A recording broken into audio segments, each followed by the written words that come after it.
Hi hello ನಮಸ್ಕಾರ. ಕರಾವಳಿ ಕಿಚನ್ಗೆ ಸ್ವಾಗತ. ನಾನಿವತ್ತು ಅಥೆಂಟಿಕ್ ಕೇರಳ ಸ್ಟೈಲ್ ಚಿಕನ್ ಕರಿನ ಹೇಗೆ ಮಾಡೋದಂತ ಹೇಳ್ಕೊಡ್ತೀನಿ. ತುಂಬಾ ಸುಲಭ, ತುಂಬಾ ಟೇಸ್ಟಿಯಾಗಿ ಬರುತ್ತೆ. ಮೊದಲಿಗೆ ನಾನು ಒಂದು 3/4 kg ಆಗುವಷ್ಟು ಚಿಕನ್ನ ತೊಗೊಂಡಿದ್ದೀನಿ. ನೀಟಾಗಿ ವಾಶ್ ಮಾಡಿ ಇಟ್ಕೊಂಡಿದ್ದೀನಿ. ಇವಾಗ ಅದಕ್ಕೆ 2 ಈರುಳ್ಳಿನ ಉದ್ದುದ್ದ ಕಟ್ ಮಾಡ್ಕೊಂಡಿದ್ದೀನಿ. ಹಾಗೆ ಸೋಂಪು, ಚಕ್ಕೆ, ಹಾಗೆ 1 ಸ್ಪೂನ್ ಕಾಳುಮೆಣಸು, ಹಾಗೆ ಲವಂಗನ ತೊಗೊಂಡಿದ್ದೀನಿ. 2 ಟೊಮೊಟೊನ ಚಿಕ್ಕ ಚಿಕ್ಕದಾಗಿ ಕಟ್ ಮಾಡ್ಕೊಂಡಿದ್ದೀನಿ. ಸ್ವಲ್ಪ ಕರಿಬೇವು ಹಾಗೆ ತೆಂಗಿನಕಾಯಿ ತುರಿನ ಒಂದು 7ರಿಂದ 8 ಸ್ಪೂನ್ ಆಗುವಷ್ಟು ತೊಗೊಂಡಿದ್ದೀನಿ. ಹಾಗೆ 2 ಹಸಿಮೆಣಸನ್ನು ಉದ್ದುದ್ದ ಕಟ್ ಮಾಡಿ ಇಟ್ಕೊಂಡಿದ್ದೀನಿ. ಹಾಗೆ ಸ್ವಲ್ಪ ಕೊತ್ತಂಬರಿ ಸೊಪ್ಪು, ಹಾಗೆ ಶುಂಠಿ ಬೆಳ್ಳುಳ್ಳಿ ಪೇಸ್ಟು, ಹಾಗೆ ಒಣಮೆಣಸು, ಹಾಗೆ ನಾನು ಸ್ವಲ್ಪ ಧನಿಯಾ ಪೌಡರ್, ಹಾಗೆ ಅರಿಶಿನ ತೊಗೊಂಡಿದ್ದೀನಿ. ಒಣಮೆಣಸು ಹಾಕೋದಿಲ್ಲ ಅಂತ ಅಂದರೆ ಚಿಲ್ಲಿ ಪೌಡ್ರನ್ನು ಹಾಕೋಬೋದು. ಮೊದಲಿಗೆ ನಾನು ಒಂದು ಪ್ಯಾನ್ನ ಇಟ್ಕೊಂಡು ಒಂದು 2 ಸ್ಪೂನ್ ಆಯಿಲ್ನ ಹಾಕ್ಕೊಳ್ತಿದ್ದೀನಿ. ಆಯಿಲ್ ಬಿಸಿ ಆದಮೇಲೆ ನಾನು ಇದಕ್ಕೆ 1 ಸ್ಪೂನ್ ಆಗುವಷ್ಟು ಕಾಳುಮೆಣಸನ್ನ ತೊಗೊಂಡಿದ್ದೀನಿ. ಹಾಗೆ 1 ಸ್ಪೂನ್ ಆಗುವಷ್ಟು ಸೋಂಪು, ಹಾಗೆ ಚಕ್ಕೆ, ಲವಂಗನ ಹಾಕ್ಕೊಳ್ತೀನಿ. ಅದನ್ನ ನೀಟಾಗಿ ಫ್ರೈ ಮಾಡ್ಕೋಬೇಕು. ಅಂದರೆ ಸ್ವಲ್ಪ ಸ್ಮೆಲ್ ಬರಬೇಕು, ಅಲ್ಲಿ ತನಕ ಫ್ರೈ ಮಾಡ್ಕೋಬೇಕು. ಅದು ಫ್ರೈ ಆಗ್ತಾ ಇದ್ದ ಹಾಗೆ ನಾನು ಒಣಮೆಣಸನ್ನ ಫ್ರೈ ಮಾಡ್ಕೊತಾ ಇದ್ದೀನಿ.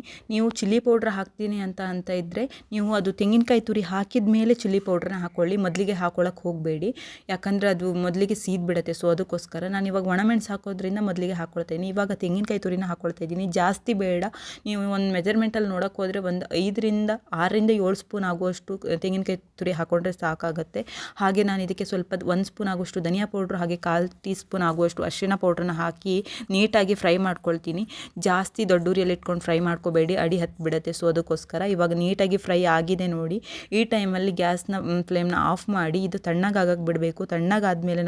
ತಣ್ಣಗಾದ್ಮೇಲೆ ನಾವು ಇದನ್ನು ಮಿಕ್ಸಿ ಜಾರ್ಗೆ ಹಾಕಿ ನುಣ್ಣಗೆ ರುಬ್ಕೋಬೇಕು. ಅಂದರೆ ಜಾಸ್ತಿ ತರಿಯಾಗಿ ಇರಬಾರ್ದು. ಸೊ ಅದಕ್ಕೋಸ್ಕರ ಇದು ನುಣ್ಣಗಾದರೆ ತುಂಬ ಇದು ನೋಡಿ, ನಾನು ಸ್ವಲ್ಪ ನೀರು ಹಾಕಿ ರುಬ್ಕೊಳ್ತಾ ಇದ್ದೀನಿ. ಮೊದಲಿಗೆ ಜಾಸ್ತಿ ನೀರು ಹಾಕಕ್ಕೆ ಹೋಗಬೇಡಿ, ಭಾಳ ತೆಳ್ಳಗಾಯ್ತು ಅಂದರೂ ಚೆನ್ನಾಗಿರಲ್ಲ. ಇಷ್ಟು ನುಣ್ಣಗಾದರೆ ಸಾಕು. ಇವಾಗ ಒಂದು ಪ್ಯಾನ್ನ ಇಟ್ಕೊಂಡು ಇದಕ್ಕೆ ನೀವು ಕೊಕೊನೆಟ್ ಆಯಿಲ್ ಹಾಕಿದರೂ ಆಯಿತು, ಇಲ್ಲಾಂದರೆ ತುಪ್ಪ ಹಾಕಿ ಮಾಡ್ಬೋದು. ಆ್ಯಕ್ಚುಲಿ ಇದು ತುಪ್ಪ ಇಲ್ಲದೆ ಇರೋರು ಕೊಕೊನೆಟ್ ಆಯಿಲೇ ಯೂಸ್ ಮಾಡಿ. ತುಪ್ಪ ಹಾಕಿ ಆದಮೇಲೆ ನಾನು ಇದಕ್ಕೆ ಸ್ವಲ್ಪ ಜೀರಿಗೆನ ಹಾಕ್ಕೊಳ್ತಾ ಇದ್ದೀನಿ. ಜೀರಿಗೆ ಹಾಕಿ ಆದಮೇಲೆ ನಾನು 2 ಈರುಳ್ಳಿನ ಉದ್ದುದ್ದ ಕಟ್ ಮಾಡಿರೋದನ್ನ ಹಾಕ್ಕೊಳ್ತಾ ಇದ್ದೀನಿ. ಜಾಸ್ತಿ ಹಾಕೊಳ್ಳೋಕೆ ಹೋಗಬೇಡಿ, ಸ್ವೀಟ್ನೆಸ್ ಬರುತ್ತೆ. ಅಷ್ಟು ಸ್ವೀಟ್ನೆಸ್ ಬಂದರೆ ಚೆನ್ನಾಗಿರಲ್ಲ. ಸೊ ಅದಕ್ಕೋಸ್ಕರ ಇದು ನೀಟಾಗಿ ಇವಾಗ ನಾವು ಫ್ರೈ ಮಾಡ್ಕೋಬೇಕು. ಅಂದರೆ ಸ್ವಲ್ಪ ಕೆಂಪಗಾಗೋ ತನಕ ಫ್ರೈ ಮಾಡ್ಕೊಳ್ಳೋಣ. ಅಂದರೆ ಜಾಸ್ತಿ ಫ್ರೈಯೂ ಆಗಬಾರ್ದು, ಒಂದು ಮೀಡಿಯಮ್ ಹದದಲ್ಲಿ ಫ್ರೈ ಆಗ್ತಾ ಇದ್ದ ಹಾಗೆ ನಾನು ಇದಕ್ಕೆ ಇವಾಗ ಸ್ವಲ್ಪ ನಾನು ಹೇಳಿದ್ದೆ ನೋಡಿ, ಕರಿಬೇವನ್ನ ಹಾಕ್ಕೊಳ್ಬೇಕು. ಅಂದರೆ ಕರಿಬೇವು ಹಾಕೋದ್ರಿಂದ ಟೇಸ್ಟ್ ವೈಸ್ ತುಂಬಾ ಟೇಸ್ಟಿಯಾಗಿ ಬರುತ್ತೆ. ಇವಾಗ ಕರಿಬೇವು ಹಾಕಿ ಆದಮೇಲೆ ನಾನು ಇದಕ್ಕೆ 1-2 ಹಸಿಮೆಣಸನ್ನ ಉದ್ದುದ್ದ ಕಟ್ ಮಾಡಿರೋದನ್ನ ಹಾಕ್ಕೊಳ್ತಾ ಇದ್ದೀನಿ.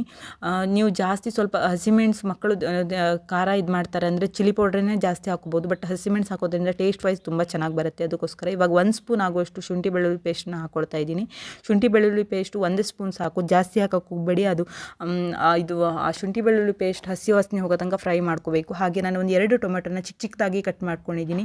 ಜಾಸ್ತಿ ದೊಡ್ಡದು ಕಟ್ ಮಾಡ್ಕೋಕ್ಕೆ ಹೋಗಬೇಡಿ, ಅಂದರೆ ಅಷ್ಟು ಚೆನ್ನಾಗಾಗಲ್ಲ. ಅದಕ್ಕೋಸ್ಕರ ಇವಾಗ ಅದನ್ನು ನೀಟಾಗಿ ಫ್ರೈ ಆಗಬೇಕಲ್ಲ, ಅದಕ್ಕೋಸ್ಕರ ಬೇಗ ಬೇಯಲ್ಲ ಅನ್ನೋ ಕಾರಣಕ್ಕೋಸ್ಕರ ನಾನು 1 ಸ್ಪೂನ್ ಆಗೋಷ್ಟು ಉಪ್ಪನ್ನು ಹಾಕ್ಕೊಂಡು ನೀಟಾಗಿ ಫ್ರೈ ಮಾಡ್ಕೊಳ್ತಾ ಇದ್ದೀನಿ.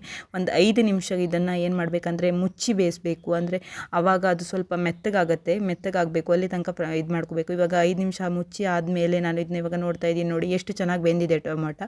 ಈ ಟೈಮಲ್ಲಿ ನಾವೇನು ಮಾಡಬೇಕಂದ್ರೆ, ನಾವು ಮಸಾಲನ ನುಣ್ಣಗೆ ರುಬ್ಕೊಂಡಿದ್ವಿ ನೋಡಿ, ಆ ಮಸಾಲನ ಇವಾಗ ಇದಕ್ಕೆ ಹಾಕೋಬೇಕು. ಇದಕ್ಕೆ ನಾನು ಮೊದಲಿಗೆ ನೀರನ್ನ ಹಾಕ್ಕೊಳ್ಳೋದಿಲ್ಲ. ಮೊದಲಿಗೆ ಇದು ಹಸಿ ವಾಸನೆ ಹೋಗೋ ತನಕ ನಾನು ಬರೀ ಮಸಾಲನ್ನೇ ಮೊದಲಿಗೆ ಫ್ರೈ ಮಾಡ್ಕೊಳ್ತೀನಿ. ನೀವು ನೋಡ್ತಾ ಇರ್ಬೋದು, ತುಂಬಾ ಟೇಸ್ಟಿಯಾಗಿ ಬರುತ್ತೆ. ಇಷ್ಟು ನಾನು ಅಷ್ಟೇ ಒಣಮೆಣಸನ್ನ ಹಾಕಿದ್ದೀನಿ, ಎಷ್ಟು ಚೆನ್ನಾಗಿ ಕಲರ್ ಬಂದಿದೆ ಅಂತ ಹೇಳಿ. ನೀವು ಚಿಲ್ಲಿ ಪೌಡ್ರ್ ಹಾಕೋದ್ರಿಂದ ಇದೇ ಥರ ಕಲರ್ ಬರುತ್ತೆ, ಏನೂ ತೊಂದರೆ ಇಲ್ಲ. ತುಂಬ ಖಾರ ಆಗಿ ಬರುತ್ತೆ, ಹಸಿಮೆಣಸು ಹಾಕಿರ್ತೀರಲ್ಲ. ಸೊ ಅದಕ್ಕೋಸ್ಕರ ಈ ಟೈಮಲ್ಲಿ ಸ್ವಲ್ಪ ಫ್ರೈ ಆಗ್ತಾ ಇದೆ ಅನ್ನೋ ಟೈಮಲ್ಲಿ ನಾವೇನು ಮಾಡಬೇಕಂದ್ರೆ, ಈ ಮಿಕ್ಸಿ ಜಾರಲ್ಲಿ ರುಬ್ಬಿರ್ತೀವಿ ನೋಡಿ, ಅದರಲ್ಲಿ ಉಳಿದಿರುವಂಥ ನೀರನ್ನ ಹಾಕೋಬೇಕು. ಜಾಸ್ತಿ ತೆಳ್ಳಗೆ ಮಾಡೋಕ್ಕೆ ಹೋಗಬೇಡಿ, ಯಾಕಂದರೆ ಚಿಕನ್ನಲ್ಲೂ ನೀರು ಬಿಡುವ ಅಂಶ ಇರುತ್ತೆ. ಸೊ ಅದಕ್ಕೋಸ್ಕರ ಇವಾಗ ನಾವಿದನ್ನು ಚೆನ್ನಾಗಿ ಕುದಿಸ್ಬೇಕು. ಒಂದು 5 ನಿಮಿಷ ಸ್ವಲ್ಪ ಕುದೀತಾ ಬರ್ತಾ ಇದ್ದ ಹಾಗೆ ನಾವು ಚಿಕನ್ನ ತೊಗೊಂಡಿದ್ವಿ ನೋಡಿ, ಅದನ್ನು ಹಾಕ್ಕೊಳ್ಬೇಕು. ನಾನು ಒಂದು 3/4 kg ಆಗೋಷ್ಟು ಚಿಕನ್ನ ತೊಗೊಂಡಿದ್ದೀನಿ. ನೀವು ಒಂದು ಸಲ ಮಾಡಿ ನೋಡಿ ಹೇಗೆ ಬರುತ್ತೆ ಅಂತ ಹೇಳಿ. ತುಂಬಾ ಟೇಸ್ಟಿಯಾಗಿ ಬರುತ್ತೆ. ನಾನು ಇದನ್ನು 3rd ಟೈಮ್ ಏನೋ ಮಾಡ್ತಾ ಇರೋದು, ತುಂಬಾ ಟೇಸ್ಟಿಯಾಗಿ ಬಂದಿದೆ. ಇವಾಗ ನೋಡಿ ಇದನ್ನು ಈ ಥರ ಮಿಕ್ಸ್ ಮಾಡ್ಕೋಬೇಕು. ಮಿಕ್ಸ್ ಮಾಡಿ ನಾವು ಇದನ್ನು ಒಂದು ಮೀಡಿಯಮ್ ಫ್ಲೇಮಲ್ಲಿ ಒಂದು 10 ನಿಮಿಷನಾದರೂ ಬೇಯಿಸಬೇಕು. ಆವಾಗಲೇ ಅದು ಮಸಾಲೆ ಎಲ್ಲ ಹಿಡ್ಕೊಂಡು ತುಂಬಾ ಟೇಸ್ಟಿಯಾಗಿ ಬರುತ್ತೆ. ಇವಾಗ ನೀವು ಬೇಕಾದರೆ ಉಪ್ಪು ಉಪ್ಪು ಅಂದರೆ ರುಚಿಗೆ ಎಷ್ಟು ಅಂದರೆ ಉಪ್ಪು ಆವಾಗ ಜಾಸ್ತಿ ಹಾಕಿರುವುದಿಲ್ಲಲ್ಲ, ಸೊ ಅದಕ್ಕೋಸ್ಕರ ಇವಾಗಲೇ ಹಾಕ್ಕೊಳ್ಳಿ. ಅಂದರೆ ನಿಮ್ಗೆ ಸ್ವಲ್ಪ ಖಾರ ಕಡಿಮೆ ಇತ್ತಂದರೆ ಚಿಲ್ಲಿ ಪೌಡ್ರನ್ನು ಹಾಕ್ಕೊಳ್ಬೋದು, ಏನು ತೊಂದರೆ ಇಲ್ಲ. ಈ ಟೈಮಲ್ಲೇ ಹಾಕಿದರೆ ಮಸಾಲೆ ಎಲ್ಲ ಚೆನ್ನಾಗಿ ಇಟ್ಕೊಳ್ಳುತ್ತೆ. ಇವಾಗ ನಾವು ಮುಚ್ಚಿ ಈ ಥರ ಮುಚ್ಚಿ ಆದಮೇಲೆ ನೀವು 10 ನಿಮಿಷ ತನಕ ಹಾಗೆ ಬಿಡಬಾರ್ದು. ಮಧ್ಯೆ ನೀವು ಈ ಥರ ಸ್ಪೂನ್ ಹಾಕಿ ನೋಡ್ತಾ ಇರಬೇಕು ಹೇಗೆ ಅಂದರೆ ಇಲ್ಲ ಅಂತ ಹೇಳಿದ್ರೆ ತಳ ಹತ್ತೋ ಚಾನ್ಸ್ ಇರುತ್ತೆ. ಅಂದರೆ ನಾವು ಜಾಸ್ತಿ ನೀರು ಹಾಕಿರುವುದಿಲ್ಲ ನೋಡಿ, ಅದಕ್ಕೋಸ್ಕರ.